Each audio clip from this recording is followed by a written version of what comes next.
ನಿಮ್ಮ ವಾಹಿನಿ ಇದ್ದಿದ್ದು ನಾಗಮಂಗಲ ಪಶು ವೈದ್ಯಾಧಿಕಾರಿ ಸಿದ್ದಲಿಂಗಪ್ಪರವರ ನಿರ್ಲಕ್ಷ್ಯದಿಂದ ಸಮಯಕ್ಕೆ ಸರಿಯಾಗಿ ಚಿಕಿತ್ಸೆ ನೀಡದೆ ನನ್ನ ಪುಟ್ಟ ಸಾಕು ನಾಯಿ ಮರಿ ಮೃತಪಟ್ಟಿದೆ ಎಂದು ಮಾಲೀಕ ಕರಡಹಳ್ಳಿ ವಿಜಯಕುಮಾರ್ ಅವರು ನಾಗಮಂಗಲ ಪಶು ಇಲಾಖೆ ವಿರುದ್ಧ ಆಕ್ರೋಶ ವ್ಯಕ್ತಪಡಿಸಿದರು. ನಾನು ಕರಡಹಳ್ಳಿಯವನು. ಇದು ನಾಗಮಂಗಲ ಟೌನ್ ಮೇಗ್ಲಿಕೆರೆಯಲ್ಲಿ ಐತೆ ಗೌರ್ಮೆಂಟ್ ಹಾಸ್ಪಿಟ್ಲು. ಟೈಮಿಂಗ್ಸ್ ಕೇಳಿದ್ರೆ ಡಾಕ್ಟ್ರು 9 ಗಂಟೆ ಅಂತ ಹೇಳ್ತಾರೆ. ನಾನು 8:15 ಫೋನ್ ಮಾಡಿದ್ದೀನಿ. 9:20 9:15 ಡಾಕ್ಟ್ರು ಬಂದವ್ರೆ. ಬಂದು ಕೇಳಿದ್ರೆ ನಾಯಿನ ಮುಟ್ಟು ನೋಡಲಿಲ್ಲ. ಅವರ ನಿರ್ಲಕ್ಷ್ಯದಿಂದನೇ ನಾಯಿ ಸತ್ತಿರೋದು. ಇವರಿಂದ ರಾಜಕೀಯ ವ್ಯಕ್ತಿಗಳಿಗೂ ಕೆಟ್ಟ ಹೆಸರು ಇವ್ರು ಮಾಡೋ ಕೆಲಸದಿಂದ. ನಮ್ಮ ನಾಯಿ ಕಾರಣಕ್ಕೆ ಸಾಯಕ್ಕೆ ಡೈರೆಕ್ಟಾಗಿ ಇವ್ರು ಡಾಕ್ಟ್ರೇ ಕಾರಣ. ಹಾಸ್ಪಿಟ್ಲಲ್ಲಿ ಆಂಬುಲೆನ್ಸ್ ಐತೆ. ಆಂಬುಲೆನ್ಸು ಎಲ್ಲ ಕಡೆ ಟ್ರೀಟ್ಮೆಂಟ್ ಮಾಡ್ತೀರಿ ಅಂತ ಆಂಬುಲೆನ್ಸ್ ಅವ್ರಿಗೆ ಫೋನ್ ಮಾಡಿದ್ರೆ ನಾಯಿ ಎಲ್ಲ ನೋಡಲ್ಲ, ಬರೀ ಹಸು ಮಾತ್ರ ನಾವು ನೋಡೋದು ಅಂತ ಕೇರ್ಲೆಸ್ ಆಗಿ ಮಾತಾಡ್ತಾರೆ.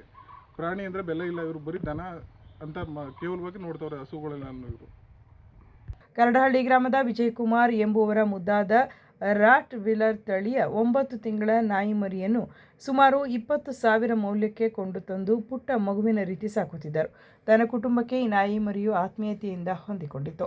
ನಿನ್ನೆ ಸಂಜೆಯಿಂದ ಹುಷಾರು ತಪ್ಪಿದ ಕಾರಣ ಇಂದು ಬೆಳಿಗ್ಗೆ ನಾಗಮಂಗಲ ಪಶು ವೈದ್ಯಕೀಯ ಆಸ್ಪತ್ರೆಗೆ ತೆಗೆದುಕೊಂಡು ಬಂದಿದ್ದಾರೆ. ಸೂಕ್ತ ಸಮಯಕ್ಕೆ ಚಿಕಿತ್ಸೆ ದೊರಕದೆ ನಾಯಿ ಮರಿ ಮೃತಪಟ್ಟಿದೆ ಎಂದು ಪಶು ಇಲಾಖೆ ವಿರುದ್ಧ ಆಕ್ರೋಶ ವ್ಯಕ್ತಪಡಿಸಿದರು. ಇವತ್ತು ಬೆಳಗ್ಗೆ 7:15 ಇಲ್ಲಿ ಬಂದಿರೋದು ನಾನು.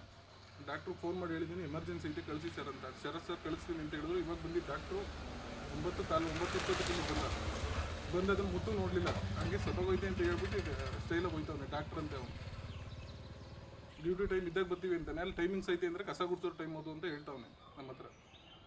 ಇವ್ನು ಯಾಕೆ ಮತ್ತೆ ಡಾಕ್ಟ್ರ್ ಆಗ್ಬೇಕು? ಮತ್ತೆ ಎಮರ್ಜೆನ್ಸಿ ಇದ್ದಾಗ ಅದು ಬರ್ಬೇಕು. ನಾನು ಇಲ್ಲೇ ಟೌನಲ್ಲಿ ಮನೆ ಇಟ್ಕೊಂಡು 8:30 ನಾನು ಇಲ್ಲೇ ಕಾಯ್ತಾ ಇದ್ದೀನಿ. ಹಂಗಾರು ಬಂದಿಲ್ಲ ಅವನು.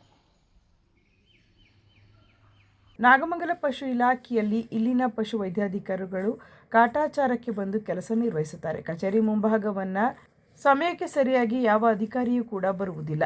ಸರ್ಕಾರದಿಂದ ಸಂಪೂರ್ಣ ಸವಲತ್ತು ದೊರೆತರೂ ಕೂಡ ಸೂಕ್ತ ಚಿಕಿತ್ಸೆಯನ್ನು ನೀಡದೆ ಪ್ರಾಣಿಗಳು ಸಾವನ್ನಪ್ಪುತ್ತಿವೆ ಎಂದು ಆರೋಪ ಮಾಡಿದರು. ಸರ್ಗೆ ನಾನು ಕಾಲ್ ಮಾಡಿ ಹೇಳಿದ್ದು, ಶರತ್ ಸರ್ ಇನ್ನೊಬ್ಬ ಡಾಕ್ಟರ್ನ ಕಳಿಸಿದ್ರು. ಅವರು ಕರೆಕ್ಟ್ ಟೈಮ್ ಬರಲಿಲ್ಲ. ನಾನು ಹೇಳಿದ ಟೈಮ್ಗೆ ಅವ್ರು ಬಂದಿದ್ರೆ ಇಲ್ಲಿ ಸ್ಪಾಟಿಗೆ ಬಂದಿದ್ರೆ ನಾನು ಉಳಿಸ್ಕೋಬೋದಾಯಿತು. ಉಳಿಸ್ಕೊಳ್ಳಿಲ್ಲ. ನನ್ನದು ನಾಯಿ ಹೋಗಿರ್ಬೋದು. ನೀವು ಈ ಥರ ಡಾಕ್ಟ್ರು ಕೇರ್ಲೆಸ್ ಆಗಿ ಮಾಡಿದ್ರೆ ಜನಗಳು ಹಸು ಎಲ್ಲ ತೊಂದರೆಗೆ ಈಡಾಯ್ತವೆ. ಸುದ್ದಿ 3 ವಾಹಿನಿಯ ಹೆಚ್ಚಿನ ಮಾಹಿತಿಗಾಗಿ ಸಬ್ಸ್ಕ್ರೈಬ್ ಆಗಿ ಹಾಗೂ ಬೆಲ್ ಬಟನ್ ಒತ್ತಿ.